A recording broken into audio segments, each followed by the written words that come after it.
اہم واقعہ ہے حضرت فاطمہ سے شادی کا۔ حضرت فاطمہ کی عمر 15 سال تھی، کہیں 18 سال تھی، اور آپ کی عمر 21 سال تھی، وہ تقریباً اتفاق ہے اس پر۔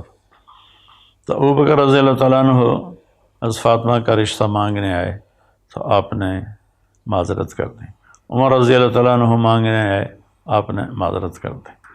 تو عبد الرحمن بن عوف رضی اللہ تعالیٰ عنہ نے حضرت علی سے فرمایا کہ تم جا کر بات کرو، تمہاری بات ہو جائے گی۔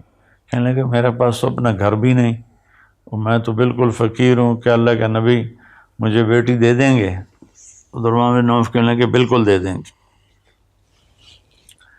تو حضرت علی تشریف لائے مسجد میں، اللہ کے نبی کے سامنے آ کے بیٹھ گئے۔ اب پہلے میں ایک حدیث سناتا ہوں۔ آپ نے فرمایا ما تزوجت وما زوجت الا بوحی من السماء نزل به جبریل، کہ دیکھو لوگو، میں نے جہاں شادی کی، جہاں میں نے اپنی بیٹیوں کی شادی کی، تو آسمان سے جبریل وحی لے کر آئے اور اللہ کا حکم سنایا کہ یہاں اپنی بیٹی کا نکاح کر دو۔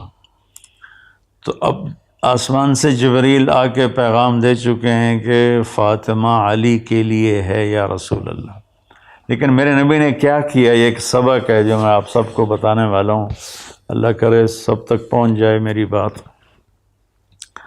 تو آپ نے حضرت علی سے پوچھا کس لیے آئے ہو؟ تو وہ شرم کی وجہ سے بات نہ کر سکے، خاموش ہو گئے۔ تو آپ کو تو اندر کی بات کا علم تھا، تو آپ نے فرمایا کیا فاطمہ کا رشتہ مانگنے آئے ہو؟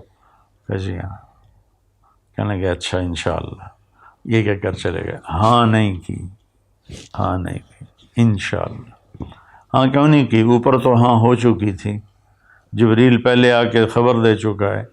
ہاں کیوں نہیں کی میرے بھائی بہنوں؟ ہمیں سبق سکھانے کے لیے، فاطمہ جیسی بیٹی ہو، محمد مصطفیٰ جیسے والد ہوں، علی جیسا داماد بننے والا ہو، خامد فاطمہ کا بننے والا ہو، تو کوئی کہیں گنجائش ہے انکار کی؟ لیکن میرے نبی کی نظر آنے والے زمانوں پر تھی۔ آپ نے اپنی بیٹی فاطمہ کو بلایا کہ میری بیٹی، میں علی سے تیرا نکاح کرنا چاہتا ہوں، تمہیں منظور ہے؟ تو فاطمہ رضی اللہ تعالیٰ عنہ نے سکوت فرمایا اور خاموش ہو گئیں۔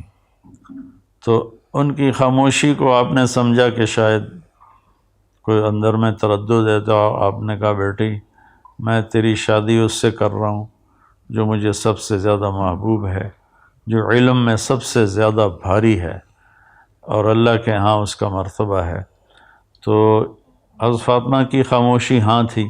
پھر آپ باہر آئے اور آپ نے حضرت علی سے کہا لوگوں کو جمع کرو۔ پھر سارے لوگ جمع ہوئے اور آپ نے کہا جبریل نے مجھے اللہ کا پیغام سنایا ہے کہ میں اپنی بیٹی فاطمہ کا نکاح علی سے کر دوں۔ پھر آپ نے وہاں نکاح پڑھایا اور 400 درہم پر آپ نے شادی، مہر 400 درہم مہر پر آپ کا نکاح ہوا۔ اور حضرت علی سامنے بیٹھے تھے، تو آپ نے فرمایا علی میں نے فاطمہ بنت محمد کو تیرے نکاح میں دیا، تمہیں قبول ہے؟ تو انہوں نے زور سے کہا قبول ہے، اور ساتھ ہی سجدے میں گر گئے اور زور سے دعا مانگی، رب اوزعنی ان اشکر نعمتک التی انعمت علی وعلی والدی۔ تو آپ میرے نبی نے کہا آمین۔ اس کے بعد آپ نے سارے مہمانوں کو کھجور کھلائی اور شہد کا شربت پلایا۔ اس طرح تواضع کی، اس طرح مہمان نوازی کی۔ تو میں اس میں ایک بات عرض کرنا چاہتا ہوں میرے بھائی بہنوں، اولاد ہمارا سرمایہ ہے، ہم ان کی ہر خواہش پوری کرتے ہیں، لیکن جب شادی کا وقت آتا ہے تو ہم نہ بیٹے سے پوچھتے ہیں نہ بیٹی سے پوچھتے ہیں، اپنی مرضی سے طے کر دیتے ہیں۔ تو اس میں کئی قباحتیں پیدا ہوتی ہیں. باپ محمد مصطفیٰ ہیں، بیٹی فاطمہ ہیں، شوہر بننے والے علی ہیں، اور جبریل آ کر ہاں کرو پہلے کر چکے ہیں، اور آپ اپنی بچی سے پوچھتے ہیں میری بیٹی میں تیرا نکاح علی سے کر دوں. تو یہ ایک سبق تھا کہ بچے اور بچی سے پوچھو، بیٹی سے ماں باپ پوچھیں ہم یہاں تیرا رشتہ کرنا چاہتے ہیں، تجھے منظور ہے؟ اگر وہ کہے نہیں ابا نہیں اماں، تو اللہ کی قسم یہ اس کا حق ہے، اس پر سختی نہ کرو، زیادتی نہ کرو. اگر لڑکے کے ماں باپ پوچھیں کہ تیری یہاں شادی کر دیں، اور وہ کہے نہیں مجھے پسند نہیں ہے، تو یہ بچہ آپ کا نافرمان نہیں ہے، اس نے اپنا شرعی حق استعمال کیا ہے، اور اس کو یہ حق استعمال کرنے کی اجازت. چونکہ ایجاب قبول لڑکا لڑکی کرتے ہیں، لڑکی کے والدین یا لڑکے کے والدین نہیں کرتے.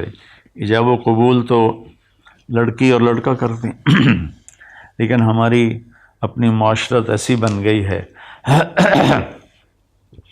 کہ بیٹیوں سے پوچھتے ہی نہیں ہیں، بچوں سے پوچھتے ہی نہیں ہیں. اب کچھ تعلیم یافتہ طبقہ آ گیا ہے تو وہ اور ذرا حدود سے آگے چلا گیا ہے کہ وہ کورٹ میرج کرنے پر چلے جاتے ہیں. میرے بچوں یہ بھی غلط.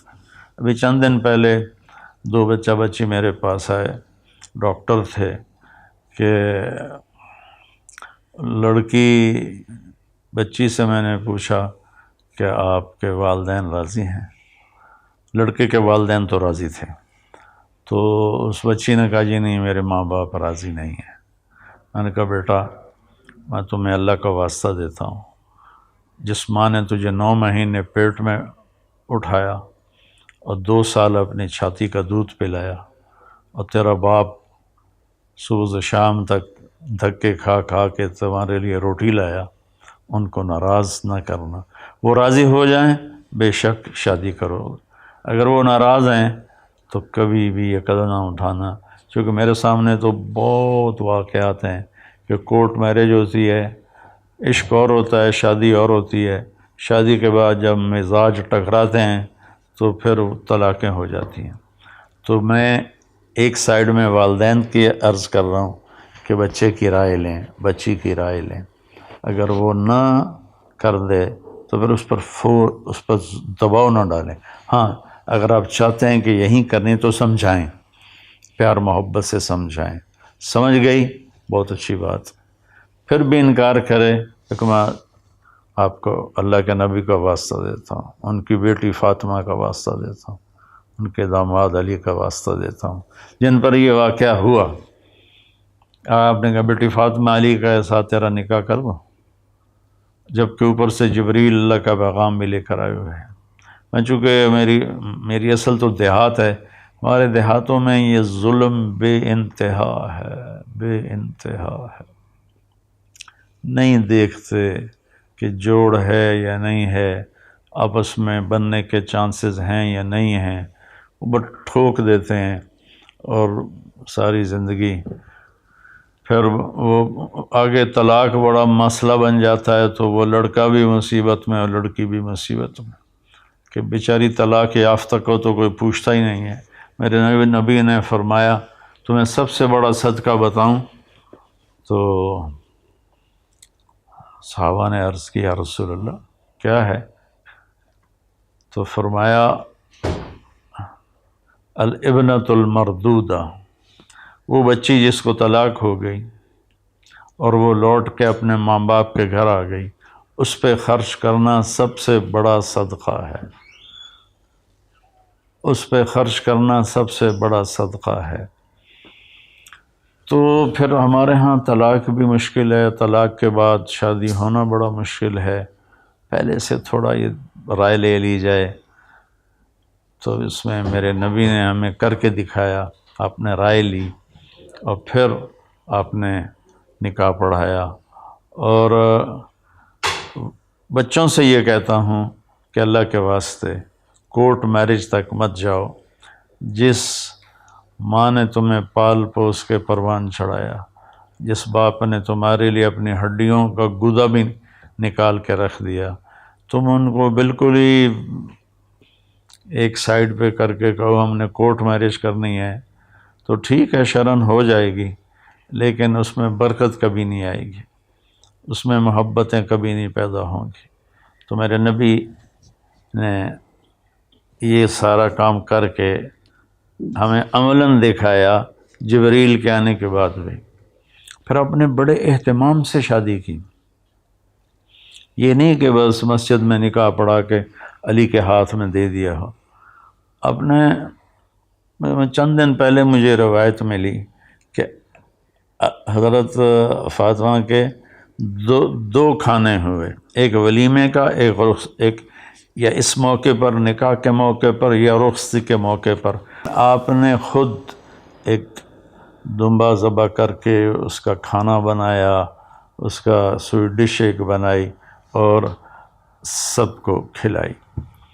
اور پھر حضرت علی رضی اللہ تعالیٰ عنہ کو لے کر اندر گئے اور حضرت فاطمہ کا ہاتھ پکڑ کے علی کے ہاتھ میں دیا، یوں کہا علی تمہیں نبی کی بیٹی مبارک، سبحان اللہ، علی تمہیں نبی کی بیٹی مبارک۔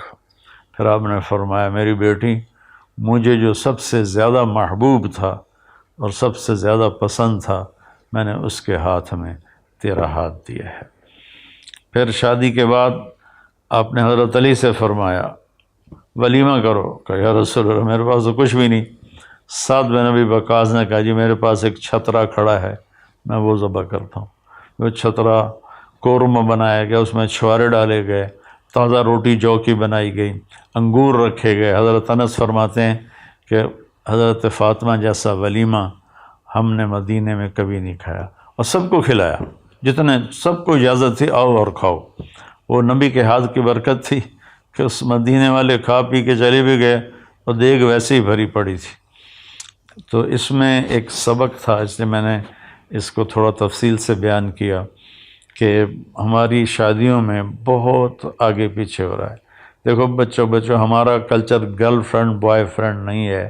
اللہ کے واسطے اپنی عزت کو بچاؤ، اس سے بہتر کسی مرد عورت کی کوئی چیز نہیں ہے۔ اللہ کے واسطے اپنی عزت و غیرت کو بچاؤ۔ گرل فرینڈ بوائے فرینڈ یہ کلچر میں یورپ، امریکہ، کینیڈا، آسٹریلیا، ساؤتھ افریقہ کئی دفعہ گیا ہوں اور ساری دنیا 6 بر اعظم پھرا ہوں۔ اس گرل فرینڈ بوائے فرینڈ کے کلچر نے سارے خاندانی سسٹم کو توڑ کے رکھ دیا ہے اور سارا خاندانی نظام تباہ و برباد ہو گیا ہے۔ یہ بھی نہیں کرنا ہے، شادی کرنی ہے، زنا نہیں کرنا ہے، فحاشی نہیں کرنی ہے۔ اور شادی کے بعد بچی اگر یہ کہے کہ میں نے الگ رہنا ہے آپ کے ماں باپ سے، اور ماں باپ صاحب حیثیت ہوں تو ان کے ذمے ہے ان دونوں کو الگ ٹھہرائیں۔ 2 زندگیاں شروع ہونے والی ہیں، جب اس کے اندر ساس آ جاتی ہے، سسر آ جاتا ہے، دیور آ جاتا ہے، بھابھی آ جاتی ہے، نند آ جاتی ہے، تو ایک بڑا عجیب سا ماحول بن جاتا ہے۔ جوائنٹ فیملی سسٹم اچھا ہے اگر اس میں ایک دوسرے سے محبت ہو اور ایک دوسرے کے حقوق کا خیال ہو۔ اگر یہ ایک دوسرے کی غلطیاں پکڑنے کا کام ہو جو کہ ہو رہا ہے تو پھر یہ بڑی مصیبت ہے، یہ جوائنٹ فیملی سسٹم۔ اللہ نے لڑکی کو یہ حق دیا ہے کہ اپنے خامن سے کہے کہ مجھے الگ گھر لے کر دو۔ اگر وہ اس قابل نہیں ہے تو پھر اسی گھر میں کم از کم وہ اس کو ایک کمرہ، ایک ٹوائلٹ اور ایک کچن الگ ضرور دے، ایک پورشن۔ اگر اس کی بھی ہمت نہ ہو تو میں پھر کہا کرتا ہوں کہ پھر اللہ کے واسطے کسی کی بچی کی زندگی برباد نہ کرو کہ اس کے لیے رہنے کے لیے کمرہ ہی نہ ہو۔ تو شادی کے عنوان پر یہ بدعنوانیاں ہم میں ہوتی ہیں۔ اہتمام بھی ہے، اللہ کے نبی نے 2 ولیمے کروائے، تو ایسے شادی کرنا کہ کسی کو پتہ ہی نہ ہو، یہ بھی ٹھیک نہیں۔ ہمارے بعض دیندار لوگ اس میں بہت سختی کرتے ہیں۔ بعض اپنی بیٹیوں کو بٹھا کے گاڑی میں اور جا کے سسرال کے گھر چھوڑ کے آتے ہیں۔ یہ ساری باتیں غیر فطری ہیں۔ اپنی بیٹی کو عزت سے روانہ کرو، یہ اصل اس بچی کا حق ہے. اور اگر کسی کے پاس یہ گنجائش نہیں ہے تو جب تک وہ اس کا انتظام نہ کر لے وہ شادی نہ کرے، ورنہ گھر میں کھچڑی پک جاتی ہے. بہرحال محبت سے گھر چلتے ہیں. حضرت فاطمہ کی شادی اور یہ اس لیے سنا دی کہ اس میں یہ ایک سبق تھا جو مجھے آپ کے سامنے پیش کرنا تھا، اور کہہ بھی رہا ہوں، کہتا بھی رہتا ہوں. اور بہت شکر ہے اللہ کا، لوگوں نے اس بات کو لیا ہے. بعضوں نے اس کا الٹ بھی کیا، مجھے گالیوں بھرا خط بھیجا ہے کہ تو بڑا ذمہ دار ہے، مالدار ہے، تیرے تو نوکر چاکر ہیں، ہمارے گھر میں تو ہمیں روٹی دینے والا کوئی نہیں، تو پھر بہو نہیں کرے گی تو اور کون کرے گا. اب یہ علم کی غلطی ہے، اس میں میرا قصور تو کوئی نہیں ہے. میرے نبی نے بھی جب حضرت علی کا الگ گھر بنا پھر فاطمہ کو روانہ کیا. تو اب ہمارا یہ عجمی ہماری معاشرت ہے کہ ہم ایک ہی جگہ سب رہنے کو کہتے ہیں اتفاق ہوگا. ایک جگہ رہنے سے اتفاق نہیں ہوتا، دلوں کے جڑ جانے سے اتفاق ہوتا ہے، اور زیادہ قریب ہونے سے اتفاق کے ٹوٹنے کا خطرہ ہوتا ہے. تو خیر، اس میں چونکہ سبق تھے، اس میں اہتمام کرنا، اس میں لوگوں میں اعلان کرنا، کھانا کھلانا سب جائز ہے. لیکن جیسے ہمارے مالدار کرتے ہیں، 50 لاکھ کی صرف ایک شادی ہوئی ہے، اس میں 50 لاکھ صرف آتش بازی پہ خرچ کر دیا گیا. تو ایسے ظالمانہ طریقے پر اللہ کا دیا ہوا مال کو آگ لگانا، یہ بھی بڑی نادانی کی بات ہے.